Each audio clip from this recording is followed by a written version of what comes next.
The Who recorded up here a great deal. And when you say Goldhawk Road in musical terms, most people from the industry would automatically think of the Who. The reason is you've got a place here called Townhouse Studios, just coming up on the left-hand side. But Townhouse Studios are where Queen did Flash.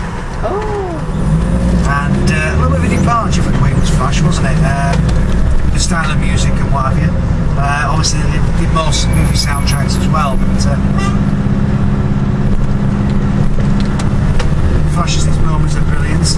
It's got some of the kind of magic was recorded here, and most of Barcelona, Freddie and Montserrat Caballé. So when we get there, and also as well as the Who, Yes used it as well. Now I've got a Brazilian link here because I found a member of Yes with Gilberto Gil. Gilberto Gil? He was Minister of Culture, Gilberto Gil. Gilberto. No, I didn't like it. Biggest Brazilian musician in the world. Yeah, no. Oh, he is. Tom Jobim. Right. Tom Jobim. And Chico Buarque. Gilberto Gil sold music all over the world in the English-speaking world. Yeah. And he's He's very brilliant man. Just coming up here on the left-hand side, it's called Townhouse. He played in London last Sunday. He was on this bus 2 days ago. Gilberto Gil. Townhouse Productions. This is where all that recording was done in there. The Townhouse. Yeah. Again, it's another one that's undergoing. Yes. I think it's closed down. Esse daqui foi gravado. Recording studios Flash. are finding it very difficult to survive. Modern technology has negated the use to have a recording studio. So unless they change very quickly, they're not surviving at all. And it's not just the small ones like that. I mean, Abbey Road. Electronic music industries are struggling as well, so.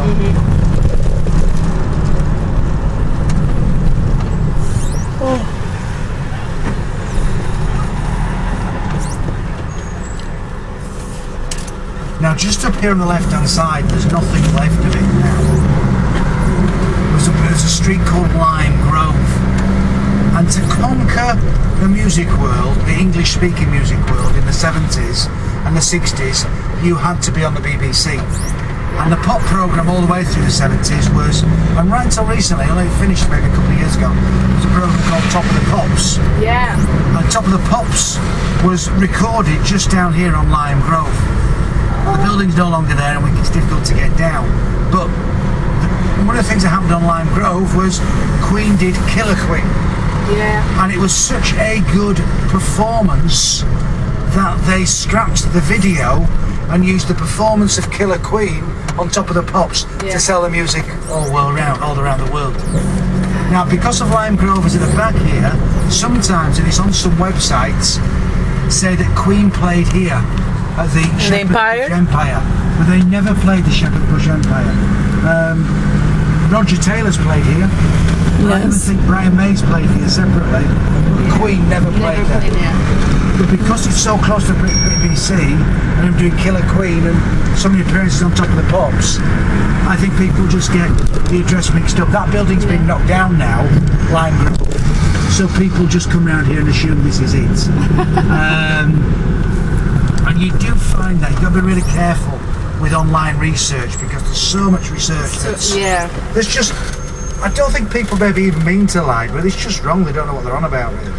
Let me just see if there's anything here in Paul, because... No, we're alright.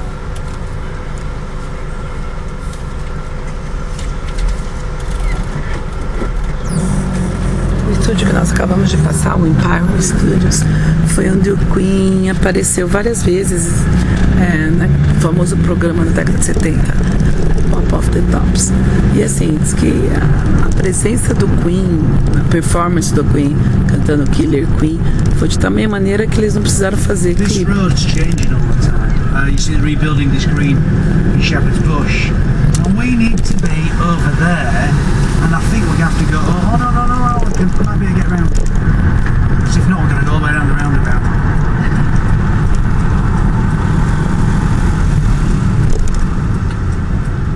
behind these buildings here, it's not music, but there's a shopping centre called Westfield.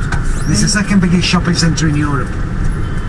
The biggest shopping centre in Europe, just the other side of London, that's also called Westfield as well. That only opened in October. It's built on the site of the Olympic Village, which is next to the Olympic Village. So if you want to go shopping, you can get to Shepherd's Bush here. You'll be amazed what you see down there.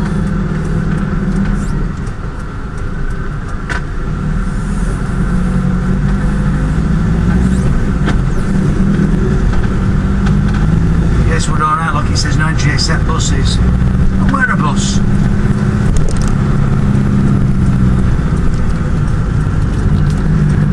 Traffic stop for the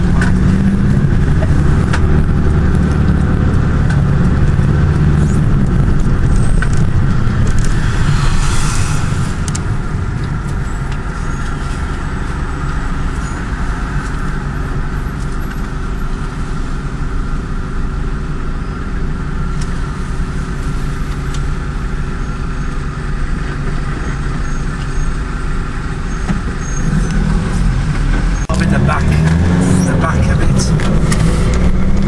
just going to find out.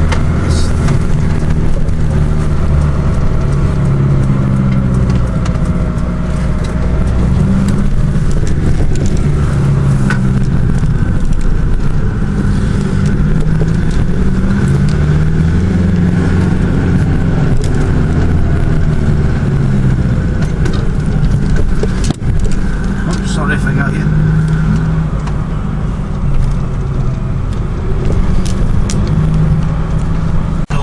Together, all four of them shared the same house for a while.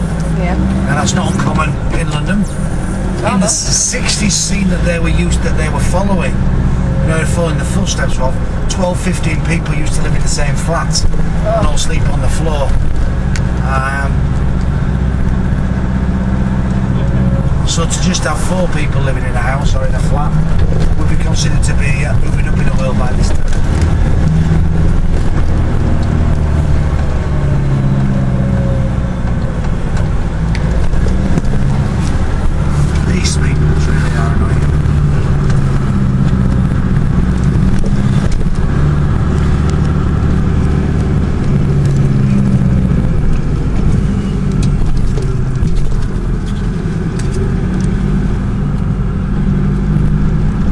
This building on the right hand side, see this there, says Sanctuary, 45 to 53, this is Nomis Studios. And it's not a recording studio as such, but it's a space, and this is where Queen used to rehearse. Oh.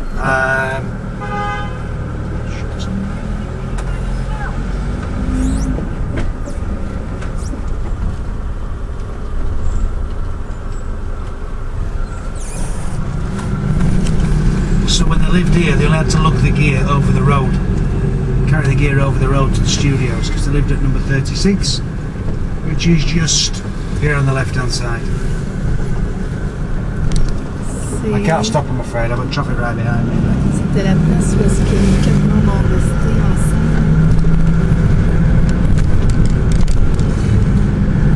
Now what you got in front of us is Olympia, and Olympia is a convention centre, and like a lot of convention centres, it gets used for gig venues. Now we're going to drive around it, and you'll see how big a place it is. I guess you get a better view from the other side when we get round there. June 1977, Queen were playing and sold it out. They didn't play it again, and they played lots of local venues that were slightly smaller, and selling the tickets weren't an issue, so maybe the sound wasn't so good as far as they were concerned with playing that, you know. Queen as a band really did have such a range of sounds and stuff that they played.